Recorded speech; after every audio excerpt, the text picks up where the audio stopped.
할렐루야. 2025년 새해 첫 주일입니다. 하나님 앞에 오신 우리 모든 교우들을 축복합니다. 올 한 해 동안 하나님께서 여러분들의 모든 삶의 가정에 또 여러분들 삶의 전 영역에 하나님의 은혜와 평강을 가득 부어주시기를 간절히 바랍니다. 우리 옆에 계신 분들과 함께 새해 인사를 좀 나누시겠습니다. 새해 복 많이 받으세요. 새해는 하나님의 은혜와 평강이 가득한 한 해 되시기 바랍니다. 우리 옆에 계신 분들, 앞뒤에 계신 분들 함께 인사하시겠습니다. 복된 한 해 되시고 또 하나님의 은혜가 넘치기를 바랍니다. 오늘 눈이 많이 와서 많은 교우들이 못 오셨어요. 길이 미끄럽다 보니까 어르신들 중에도 많이 못 오셨고 또 멀리 사시는 교우들이 못 오신 것 같아요. 그렇지만 오늘도 하나님 앞에 이렇게 모여서 예배 드리니까 하나님께서 오늘 이 자리에 우리와 함께 하실 줄 믿습니다. 우리는 참 먼 길을 돌아서 여기까지 왔어요. 먼 길을 지나서 여기에 이르렀습니다. 여러분들이 지금 나이만큼 그렇게 인생을 살아서 2025년 새해를 맞게 됐습니다. 지나온 삶을 돌아보면 하나님의 은혜가 아닌 것이 없었습니다. 때로는 우리가 뭔가를 이룬 일도 있었지만 또 이루지 못한 일들도 많습니다. 또 얻은 것도 있지만 잃은 것도 있습니다. 그런데 생각해 보면 그래서 회한도 있고 또 이때 좀 이렇게 할 걸 그랬다, 좀 이렇게 해볼 걸 그랬다라고 하는 마음도 있지만 사실은 하나님의 은혜를 생각하면 감사하지 않을 수 없습니다. 분에 넘치는 하나님의 은혜를 누리며 살아왔음을 우리가 알기 때문입니다.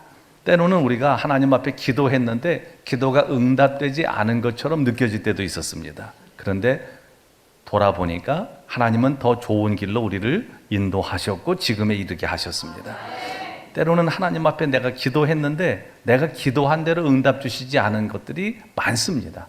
그런데 그것도 은혜였던 것을 깨닫게 되는 것은 그때 하나님 내 기도에 그렇게 응답 안 해주시고 오히려 더 풍성하고 좋은 것들을 예비해 주셨군요 라고 그거를 우리가 경험하게 되면 또 그것으로 인해서 감사하게 됩니다. 이사야 55장 8절에서 9절까지 말씀처럼 하나님의 생각은 우리 생각과 다르고 하나님의 길은 우리 길과 다릅니다.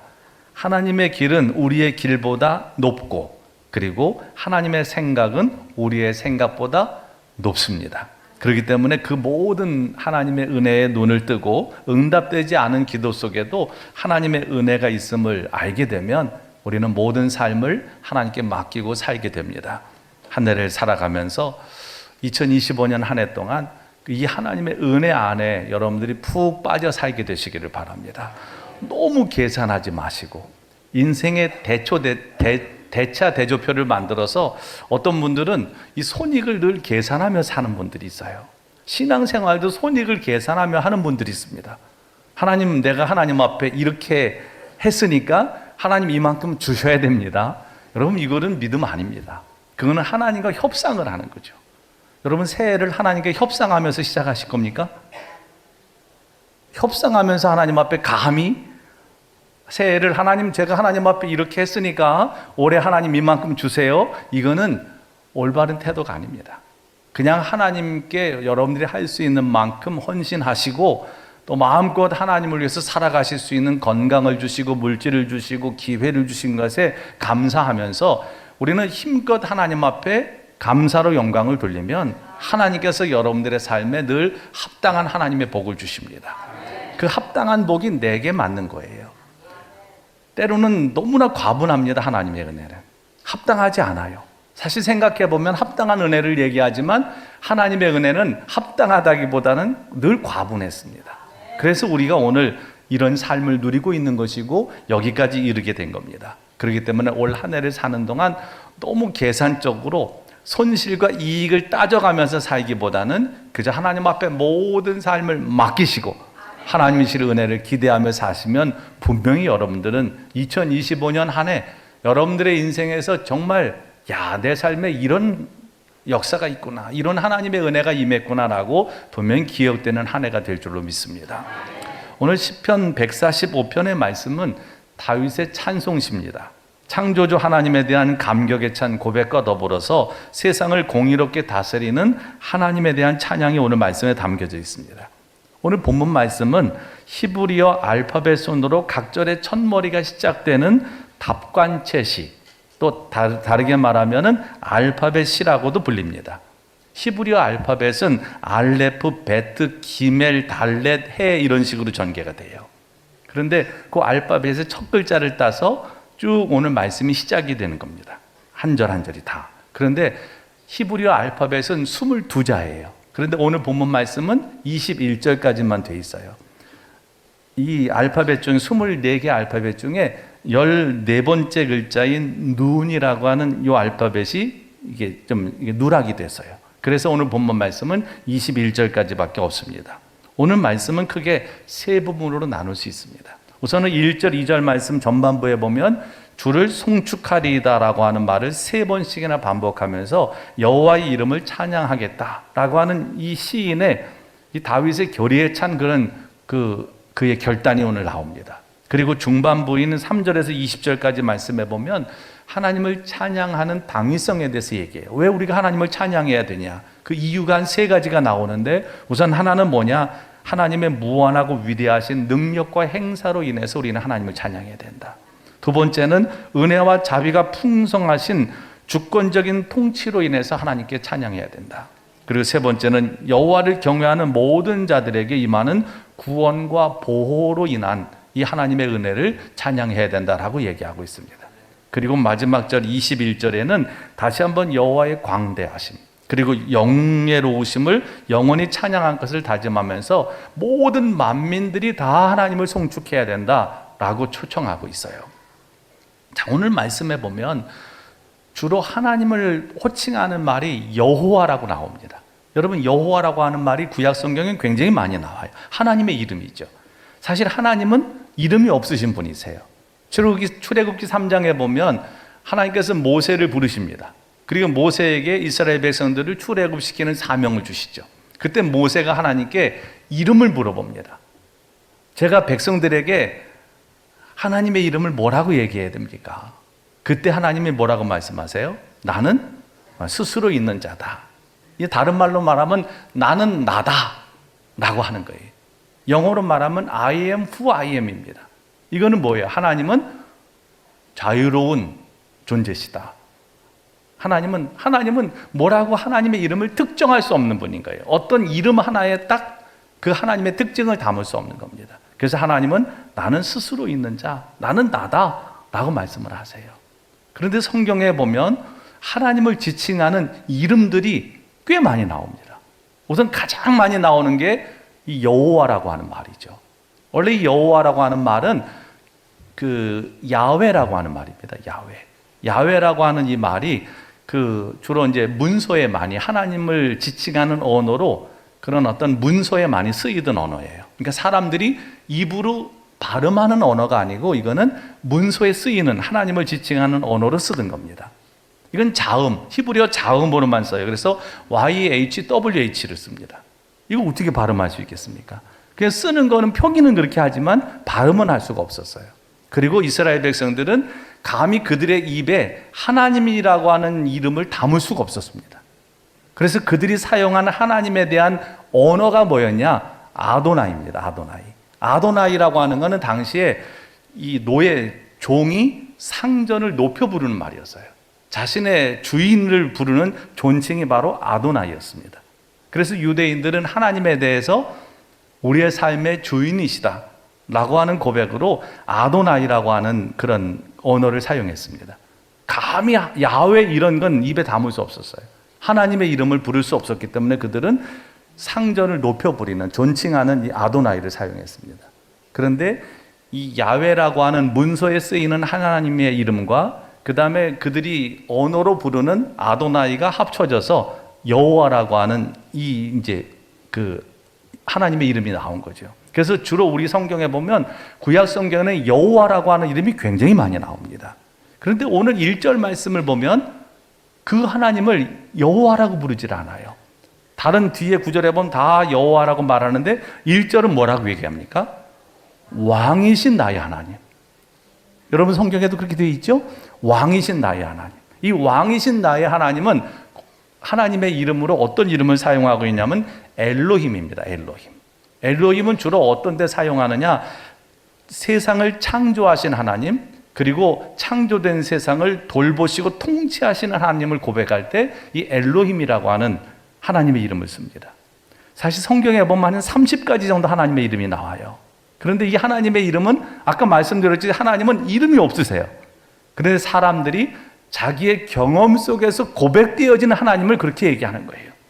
여러분들도 여러분들이 고백하는 하나님이 있잖아요. 하나님은 내게 정말 사랑에 넘치는 분, 하나님은 늘 친절하신 분, 하나님은 따뜻한 분, 내가 경험한 하나님을 우리는 고백해요. 그리고 구약 성경에 나오는 그 한 30여 가지 되는 하나님을 지칭하는 그 이름들, 용어들은 대부분 개인의 신앙적인 체험 속에서 나온 겁니다. 그런데 왕이신 하나님은 뭐라고요? 엘로힘입니다. 엘로힘. 그 외에도 뭐 엘샤다이도 있고 엘올람, 엘로이, 엘리온 뭐 여러 가지 하나님의 이름들이 나와요. 근데 오늘 말씀에는 여호와라고 하는 이름과 더불어서 엘로힘, 왕이신 나의 하나님을 오늘 시편 기자는 고백합니다. 야훼는 주로 인간의 역사 속에 개입하셔서 하나님의 백성을 구하시고 악한 자들을 징벌하시고 치리하시는 하나님에 대한 고백이라고 한다면, 이 엘로힘, 왕이신 하나님은 세상을 창조하시고 이 모든 것들을 돌보시고 통치하시는 하나님이십니다. 자, 시인은 1절에서 하나님을 이렇게 왕이라고 표현하는데, 이 왕이라고 표현한 이유가 바로 거기 있어요. 하나님은 이 세상을 통치하시는 분이시다 라고 하는 것에 대한 은유적인 표현입니다. 아까 우리 장로님 기도하셨듯이 세상을 통치하는 것은 세상의 주권자들이 아닙니다. 왕이 아니라는 거예요. 세상에 왕들이 많습니다. 각 나라마다 왕이 있든지, 아니면 우리나라처럼 대통령이 있든지, 아니면 수상제 국가들은 수상이 있든지. 그런데 그들이 그 나라를 통치하는 것처럼 보이지만 결국은 그 나라를 통치하는 건 누구냐? 하나님이시라는 거죠. 하나님께서 모든 것의 통치자시다라고 하는 걸 지금 얘기하고 있습니다. 하나님께서 세상을 창조하셨을 뿐만 아니라 지금도 이 모든 것들을 돌보고 계시고 또 이 모든 것들을 통치하신다라고 하는 고백을 하고 있습니다. 그러면서 이 왕이신 나의 하나님을 높이고 영원히 그의 이름을 찬양할 것을 고백하면서 4절에서 5절 말씀에 보면 대대로 주께서 행하시는 일을 크게 찬양하며 주의 능한 일을 선포하리로다. 주의 존귀하고 영광스러운 위엄과 주의 기이한 일들을 나의 작은 소리로 읊조리리로다 라고 얘기해요. 작은 소리로 읊조린다고 하는 건 뭐냐 하면 이 가슴에 깊이 새긴다라고 하는 의미가 있어요. 그러니까 하나님께서 지금도 우리를 돌보시고 지금도 우리 삶에 역사하시는 통치자이신 하나님을 내 마음에 깊이 새기고 살겠다는 다짐입니다. 지금 세상을 보면 악인들이 득세하는 것처럼 보입니다. 그러니까 우리가 표면적으로 보면 세상은 악인들이 득세하는 것처럼 보이고 악하게 사는 사람들이 잘 되는 것처럼 보입니다. 그러나 결코 그렇지 않습니다. 그건 오래 가지 않습니다. 악인들이 득세하는 것처럼 보이고 악인들이 잘 되는 것처럼 보이는 것은 그야말로 잠깐 우리 눈에 보이는 게 그렇게 보이는 것이지 결코 그 영화는 오래 갈 수 없어요. 풀이 마르듯이 꽃이 시들듯이 반드시 그거는 이제 시들 때가 옵니다. 그게 떨어질 때가 온다는 거예요. 그러나 하나님의 통치는 영원하다는 거죠. 결국 하나님의 뜻이 이 땅에 이루어지게 돼요. 그래서 우리가 기도할 때도 우리 장로님 오늘 기도하신 것처럼 하나님의 통치를 위해서 기도하셔야 됩니다. 우리를 다스리는 건 하나님이시기 때문에 우리 개인의 삶도, 우리의 가정도, 우리나라도, 이 세계도 다 마찬가지예요. 하나님의 통치에 우리의 삶을 맡기게 되는 거, 그리고 하나님의 영이 우리에게 운행하시면 그 어떤 것으로도 안 되는 것이 하나님의 능으로 되는 거. 할렐루야. 그걸 우리가 믿고 살아가는 거죠. 그런 하나님을 고백하며 사는 거예요. 그게 우리가 이 어려운 세상을 살아갈 수 있는 힘입니다. 날로 포악해져 가는 세상을 보면서 낙심될 때도 이 근원적인 진실을 마음에 깊이 새기게 되면 우리는 시대적인 우울함을 넘어설 수 있고 개인적인 절망을 벗어날 수 있습니다. 우리를 영적으로 위축시키는 일이 세상에는 참 많습니다. 역사가 퇴행하는 것처럼 보이기도 합니다. 그러나 하나님의 통치는 영원합니다. 우리는 때때로 올 한 해를 사는 동안도 우리는 패배할 수 있어요. 그러나 하나님은 패배하지 않으십니다. 올 한 해를 사는 동안 때때로 우리는 낙심할 수 있습니다. 그러나 결코 하나님은 낙심하지 않으십니다. 우리가 넘어진 그 자리에서 하나님은 새 역사를 시작하십니다. 우리가 때로는 올 한 해를 사는 동안 넘어질 수도 있어요.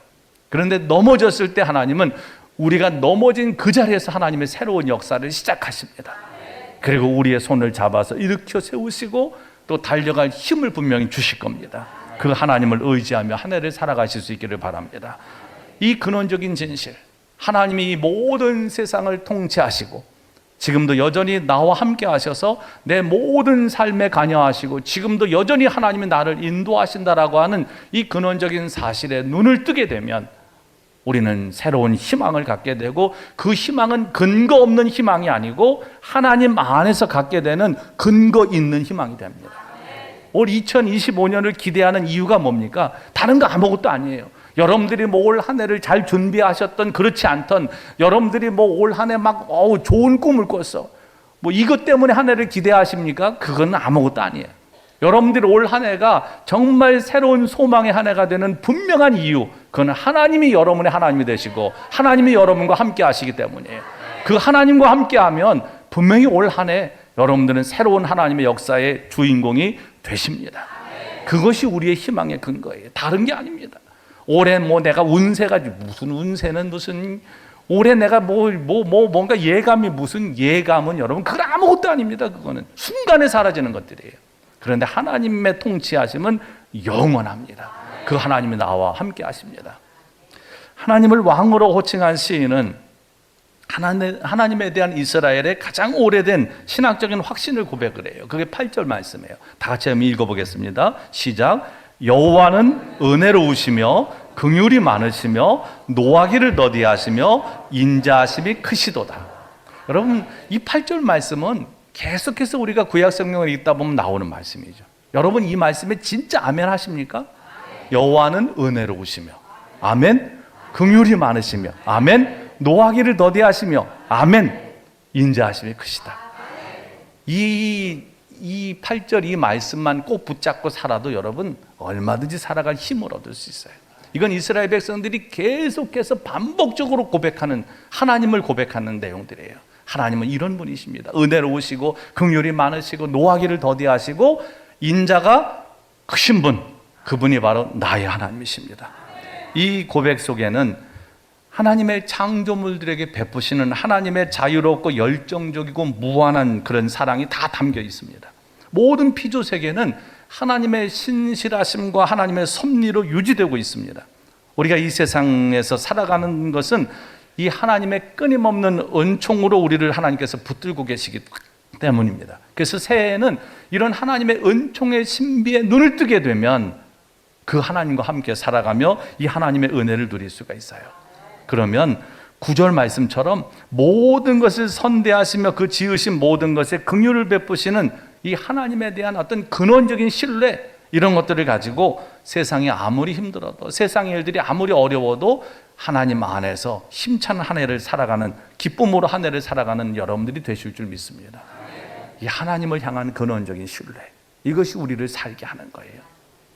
아무리 세상이 요동쳐도, 아무리 여러분들의 삶이 흔들거리고 힘들고 어렵고 고단해도 하나님은 여전히 나를 사랑하시고 나와 함께 하신다라고 하는 이 하나님을 향한 근원적인 신뢰, 여기에 눈을 뜨게 되면 그때부터는 삶이 달라집니다. 그렇기 때문에 이 하나님을 여러분들이 얼른 만나셔야 돼요. 이 하나님을 만나는 순간 여러분들의 삶이 달라지기 때문이에요. 우리는 어린 시절부터 시작해서 내가 세상에 태어나는 그 순간부터 지금까지의 수없이 많은 경험이 축적돼서 내가 있습니다. 그렇죠? 여러분들의 지금, 여러분들의 인격, 또 여러분들의 지금 삶의 모습, 이 모든 것들은 다 여러분들이 세상에 응애 하고 태어나는 그 순간부터 지금까지 경험되어진 것들이 여러분 자신이에요. 자, 그렇게 보면 여러분들은 어떠십니까? 여러분들은 건강하십니까? 여러분들의 자아는 건강하십니까? 정서적으로 건강하십니까? 때로는 우리가 가장 어린 시절의 기억을 기억나진 않지만, 어린 시절에 내가 세상에 태어나서 가장 먼저 마주하는 사람은 누구예요? 엄마입니다. 근데 그 엄마가 어떤 엄마냐가 참 중요한 거죠. 그래서 내가 응애하고 태어나서 만난 엄마가 별로 사랑이 없는 엄마, 별로 내게 애정을 주지 않은 엄마, 내가 배고파서 우는데도 내게 젖을 주지 않는 엄마, 그런 엄마를 경험했다면 이 아이의 인식 속에는 세상은 아주 불친절하고 세상은 정말 살기 힘든 곳, 내가 거절당하고 결핍에 시달려야 되는 세상이 되는 거죠. 근데 반대로 태어나서 엄마에게 충분히 사랑을 받고 내가 배고플 때 엄마가 늘 젖을 주고 그 엄마 품 안에서 아이가 어린 시절부터 그렇게 세상은 참 따뜻한 곳이다, 환대받는 곳이다 라고 생각하면서 삶을 시작했다면 그 아이는 세상을 보는 눈이 분명히 다를 겁니다. 세상은 살만한 곳, 따뜻한 곳. 그런데 어린 시절의 이 기억이 결국 우리의 삶에 상당히 많은 영향을 줍니다. 그런데 돌아가서 이걸 바꿀 수는 없어요. 여러분들의 기억 속에도 어떤 분들은 그렇게 따뜻한 엄마를 기억하는 분들도 있겠지만 또 어떤 분들은 전혀 그렇지 않은 분들도 있을 수 있어요.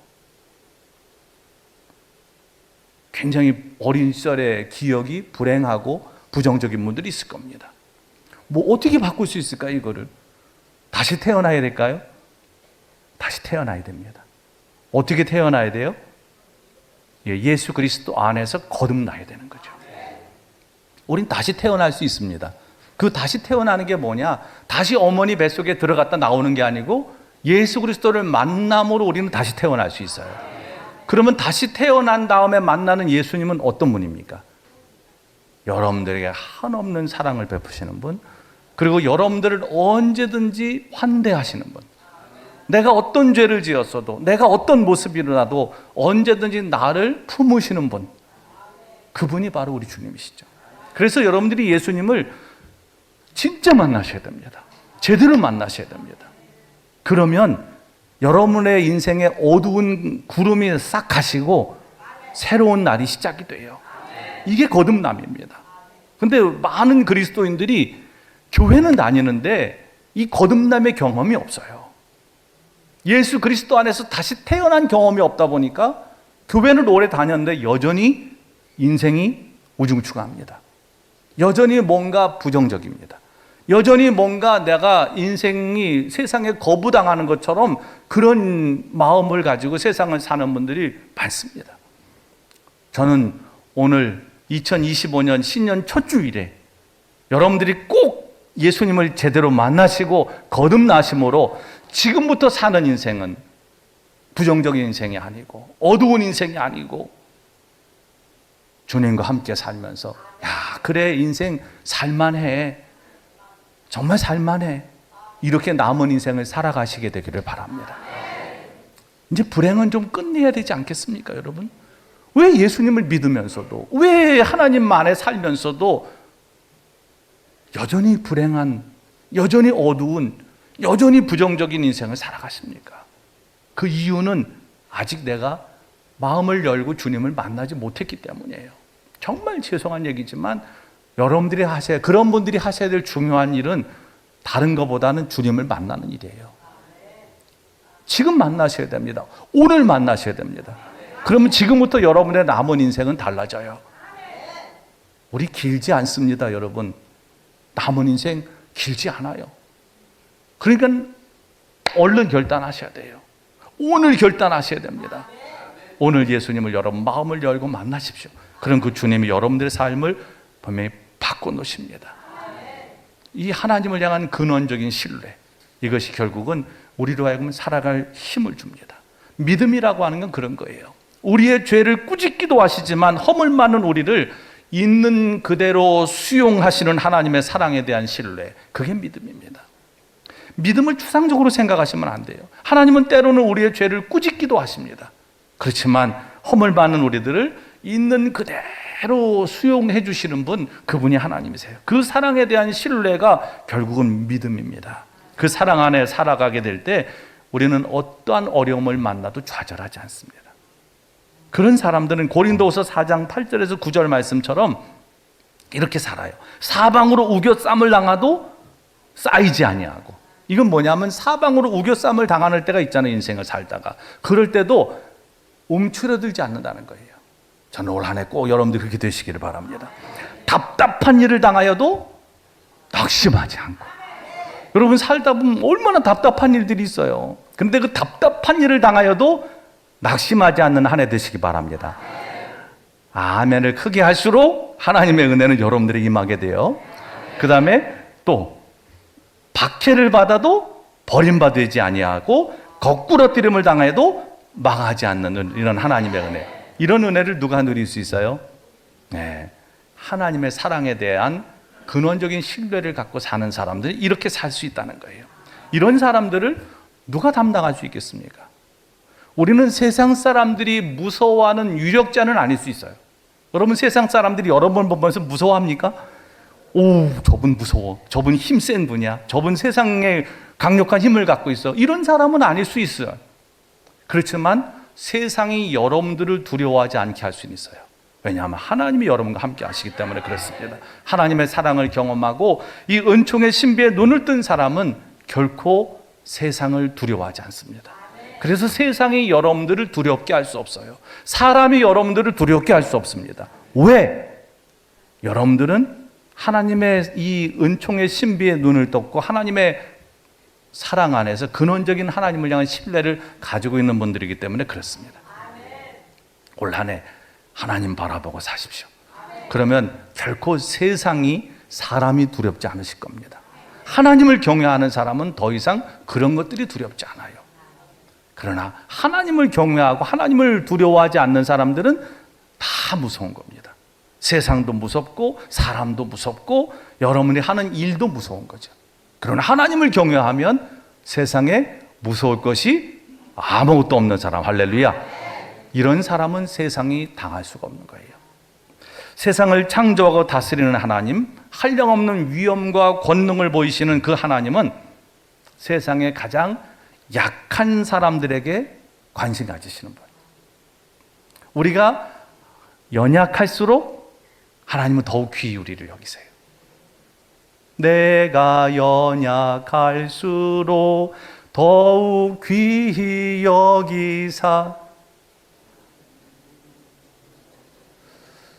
여러분 이 찬양을 하면, 이 찬송을 하면 왠지 눈물이 나지 않습니까? 내가 연약할수록 하나님은 더 나를 귀하게 여기신다. 제가 요새 자꾸 설교하면서 찬송을 하게 되는데 뭐 갑자기 이 찬송이 떠올라서 준비한 것도 여기 없는데도 지금. 근데 진짜 그런 거예요. 내가 연약할수록 더 귀히 여기시는 하나님. 그래서 우리의 연약함은 세상 속에서는 우리의 연약함, 우리의 허물, 우리의 약점은 굉장히 불리한 게 됩니다.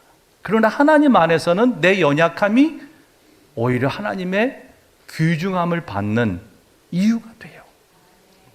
근데 여러분 이것도 얼마나 은총의 신비입니까?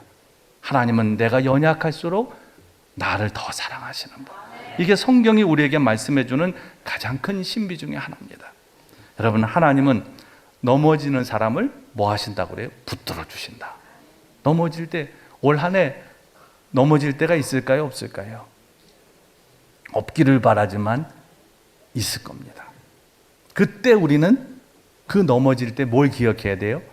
하나님이 나를 붙들고 계시다. 할렐루야.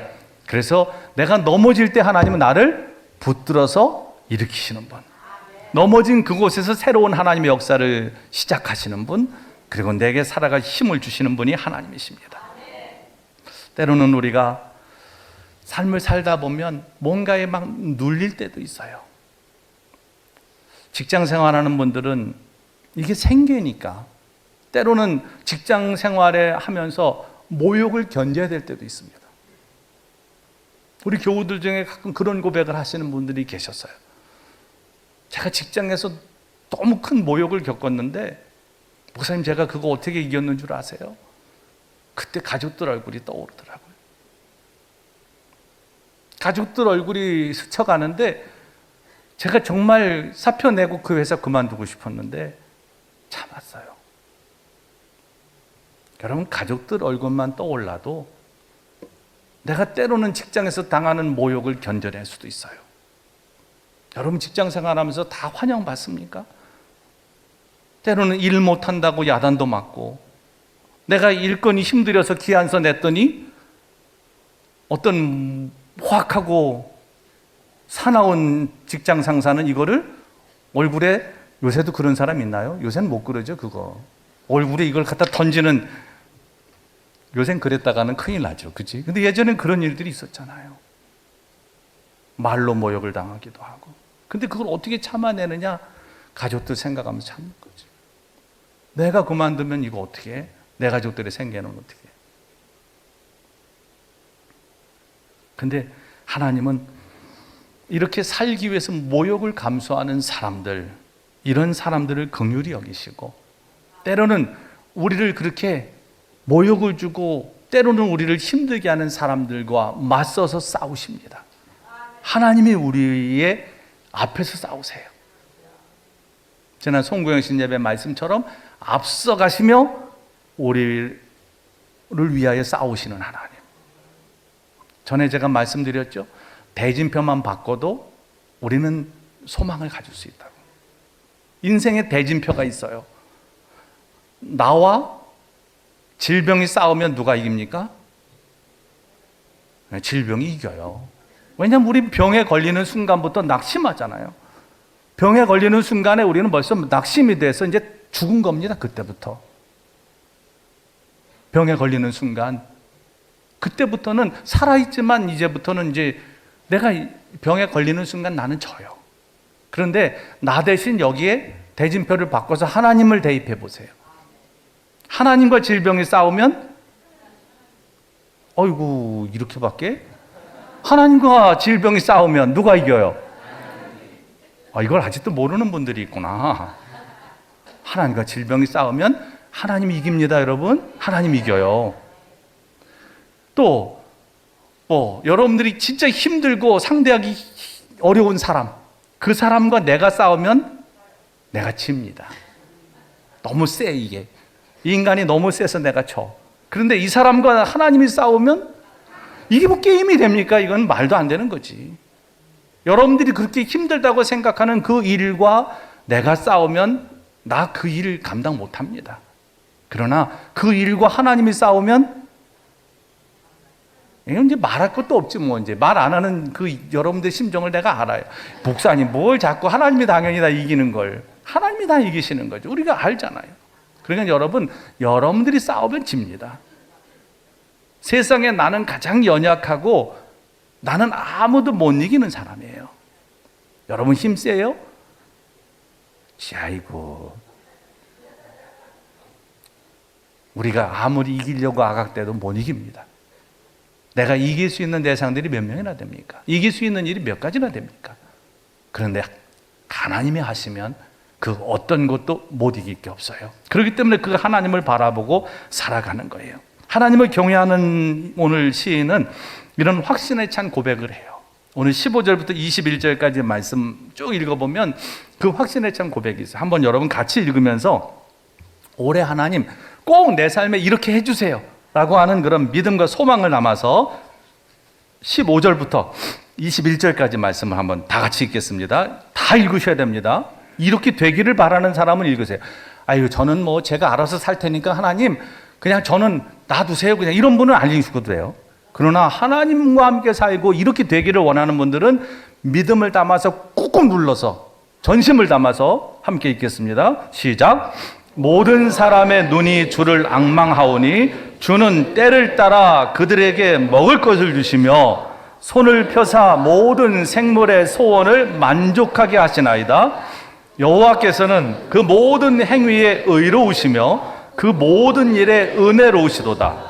여호와께서는 자기에게 간구하는 모든 자, 곧 진실하게 간구하는 모든 자에게 가까이 하시는도다. 그는 자기를 경외하는 자들의 소원을 이루시며 또 그들의 부르짖음을 들으사 구원하시리로다. 여호와께서 자기를 사랑하는 자들은 다 보호하시고 악인들은 다 멸하시리로다. 내 입이 여호와의 영예를 말하며 모든 육체가 그의 거룩하신 이름을 영원히 송축할지로다. 아멘. 아멘. 정말 아멘이시죠? 올 한 해 하나님께서 이렇게 여러분들의 삶에 역사하실 겁니다. 지금까지 우리를 인도하시고 붙들어 주신 하나님께서 새해에도 여러분과 동행하십니다. 우리는 때로는 하나님 앞에 신실하지 못할 때가 있습니다. 그러나 하나님의 신실하심은 변함이 없으십니다. 그렇게 우리는 미래의 희망을 가질 수 있고 우리의 미래는 밝을 수밖에 없습니다. 2025년 기대하십시오. 하나님께서 여러분들 앞서 일하실 것이고 여러분들에게 놀라운 하나님의 은혜를 베풀어 주실 겁니다. 이 하나님의 은혜가 올 한 해 여러분 삶에 가득하기를 간절히 바랍니다. 기도하겠습니다. 이 시간 기도하실 때 하나님, 올 한 해 하나님을 바라봅니다. 하나님을 의지합니다. 하나님께서 우리의 모든 삶을 통치해 주시고 이끌어 주실 것을 확신합니다. 하나님의 은총의 신비에 눈뜨게 하시고 그래서 지금도 우리의 삶을 섭리하시고 통치하시는 하나님을 바라보게 하여 주시옵소서. 그래서 올 한 해 우리에게 주어진 모든 삶을 감사함으로 살아가게 하시고 시련의 풍랑이 닥쳐온다 할지라도 늘 우리와 함께 하시는 하나님의 현존 앞에 엎드려 새로운 힘을 얻고 승리하며 살아가는 한 해 되게 해 주옵소서. 오늘 성찬을 통해서 또 그런 힘을 공급받게 해 주옵소서. 우리 간절한 마음으로 기도하겠습니다. 전능하신 하나님 감사합니다. 우리의 삶에 늘 임하시는 하나님의 능력을 감사합니다. 세상을 창조하시고 우리를 통치하시는 하나님, 그 하나님을 신뢰합니다. 이 하나님을 향한 절대적인 신뢰, 근원적인 신뢰가 오늘 우리의 삶을 든든하게 합니다. 그리고 2025년 한 해를 기대하게 합니다. 하나님, 올 한 해도 하나님이 함께 하셔서 우리의 모든 삶의 길을 열어주실 것을 믿습니다. 우리 앞서 행하시면서 우리 대신 싸우며 승리를 경험하게 하실 줄 믿습니다. 우리는 부족하고 연약하지만 내가 연약할수록 더욱 귀히 여기시는 하나님의 은혜를 힘입어 살게 하여 주시옵시고 그래서 올 한 해도 하나님의 은혜로 풍족한 한 해, 하나님의 은혜를 감사하며 살아가는 특별한 한 해가 되도록 역사하여 주시옵소서. 오늘 성찬을 통하여 우리가 그런 힘을 공급받게 하여 주옵소서. 예수님의 이름으로 간절히 기도합니다. 아멘. 아름답고 귀한 말씀 생명샘이